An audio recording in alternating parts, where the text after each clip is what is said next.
In the United States, almost every city has an abundance of freight trains. After all, nothing comes close to how efficient they are at carrying large amounts of stuff. One of the few outlier cities, however, is Boston, Massachusetts, which despite having a rich railroading history, lacks any sort of major freight rail hub, not because there never was one, but because of some decisions made by the state and a Class 1 railroad more than a decade ago. Was closing Boston's freight yard a win for commuters, or was it a mistake for the long-term health of transportation in Massachusetts? Today, we'll talk about it.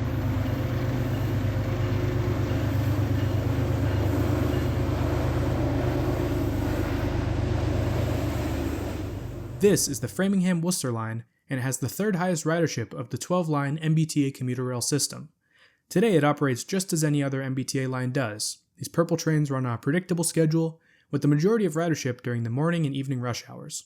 Nowadays it doesn't seem much different from any other MBTA line, but just over a decade ago the same could not be said.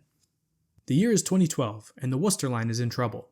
Despite it being one of the most heavily ridden MBTA lines, day in and day out its passengers experience significant delays, noticeably worse than those of any other line. That's because, unlike the rest of the system, the Worcester line is owned by CSX Transportation, one of the 5 American Class 1 freight railroads, and unlike every other MBTA line, the Worcester line is part of the busy CSX Boston subdivision. Every day, in addition to more than 20 commuter rail round trips, CSX operates more than a dozen freight trains in and out of Beacon Park Yard, an intermodal and transloading facility right in the mix of downtown Boston. Located in the Allston neighborhood, Beacon Park sees a handful of intermodal trains every day carrying mostly mail, as well as a daily road train with carloads that are transloaded onto trucks for last-mile delivery.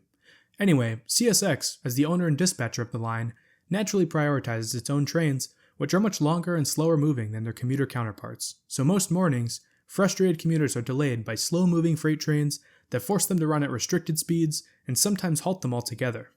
By the late 2000s, this problem had reached a breaking point.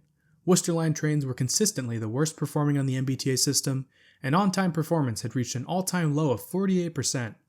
MBTA trains were delayed by CSX freight trains, and just as often, CSX freight had to get out of the way for commuter trains, so in 2009, the two reached an agreement. After lengthy negotiations, CSX sold the 45 miles of track between Boston and Worcester to the Commonwealth of Massachusetts under some very specific terms.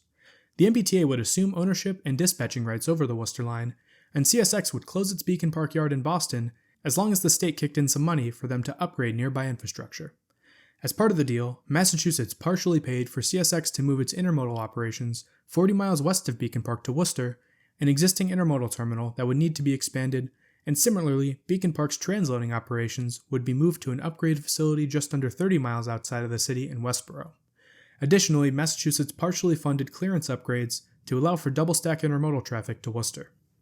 It was a win-win scenario for all parties involved. The MBTA would gain control of the Worcester line, which would see far less freight traffic, CSX would get to move out of the 100-plus-year-old Beacon Park Yard, and it would receive money to upgrade its local facilities and finally run double stacks to Worcester.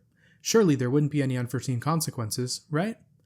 More than 10 years after the state bought the Worcester line, delays have dropped dramatically, and nowadays, as I said in the intro, the Worcester line is pretty much the same as any other MBTA line, and for the most part, free of freight-related delays. Great news! That freight, however, hasn't gone away, it's just shifted to a different mode. Conveniently located right next to the Worcester line for the 10 miles between Boston and Newton is the Mass Pike, and if you live in Boston, you'll know it can be a nightmare to drive on, especially during rush hour. Now a good amount of this traffic consists of personal cars, but pretty much all day there's a steady flow of trucks as well, carrying much of the same things that trains did here up until 2013. Even downtown you can't escape it. Containers bound for the seaport move through the city streets on trucks, blocking intersections and crosswalks, and it's only gotten worse in the last decade. Meanwhile, Beacon Park Yard sits abandoned, many of its tracks taken out of service, and aside from a brief return to operations in 2023 and 2024, when contaminated dirt from Harvard construction projects was shipped out by rail, Beacon Park has been a big empty plot of land. Here's the thing, Beacon Park wasn't an ideal yard. It was far too small to house efficient intermodal operations, and was hampered by single-stack clearance restrictions east of Worcester. It makes sense why CSX closed it when they did. That being said, its location was extremely valuable to the railroad and could have been completely reconfigured to adjust to a changing freight market. Nowadays, freight railroads are finding completely different markets to serve. Two big ones in New England as of late have been trash and construction and demolition material.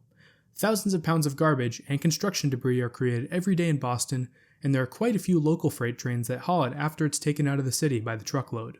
Imagine how much traffic could be taken off the highway system if these trucks only had to drive a mile or two to Beacon Park instead of 25 miles to somewhere like Brockton. Norfolk Southern, CSX's main competitor, has already proven that this business model can work with its daily unit trash train from New Jersey, which ships hundreds of tons of garbage from New York City and New Jersey every day. The same could easily be done in Boston. How about returning intermodal trains to Boston? This idea wouldn't necessarily involve reactivating Beacon Park, but would completely cut trucks out of the equation, transferring freight directly from sea to rail. As I said earlier, maritime container traffic is extremely common on the streets of downtown Boston, and what better way to remove that traffic than by running trains directly to the port? Track 61 was an industrial spur that, at one point, ran all the way from the modern-day Middleborough Main Line in Southie to the Pier 10 dock in the seaport. Nowadays, Pier 10 doesn't see nearly as much maritime traffic as it did when Track 61 was in service, but if rebuilt, it could become a vital piece of infrastructure.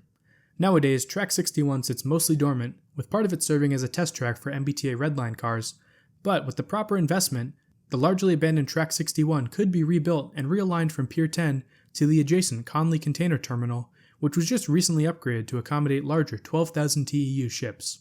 Instead of loading containers entirely on and off trucks as it currently does, Conley could be converted to a rail intermodal terminal, allowing for trains to carry hundreds of containers out of the city at a time, at best thousands of miles to their final destination, and at worst 45 miles west to Worcester, where they could be transferred to trucks far away from city traffic.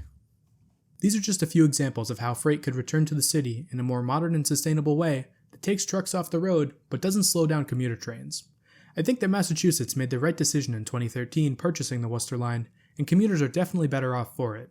That being said, CSX could have reconsidered how it operated Beacon Park at the time and adapted to a changing freight market in Massachusetts. After all, freight trains aren't inherently bad for passenger rail lines, so long as they're dispatched properly. Nowadays, though freight trains don't run to Beacon Park, a few still do operate on the Worcester line.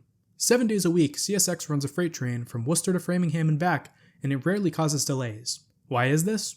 Well, since 2013, the MBTA has dispatched the Worcester line, and CSX just runs via trackage rights, meaning that the MBTA controls the movement of freight and won't allow it to delay its passenger trains.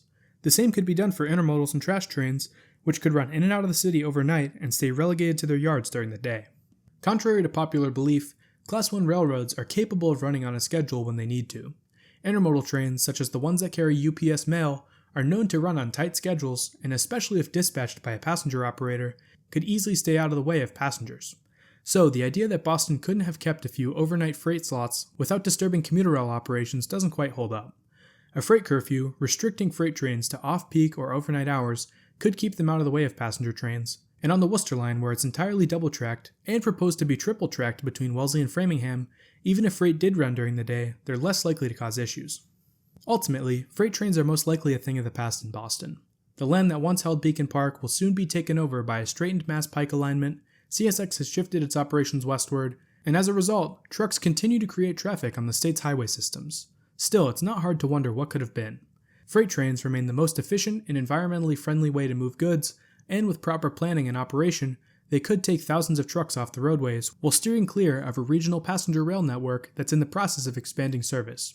If you live in Boston, or any other city for that matter, next time you're stuck in traffic, remember this video.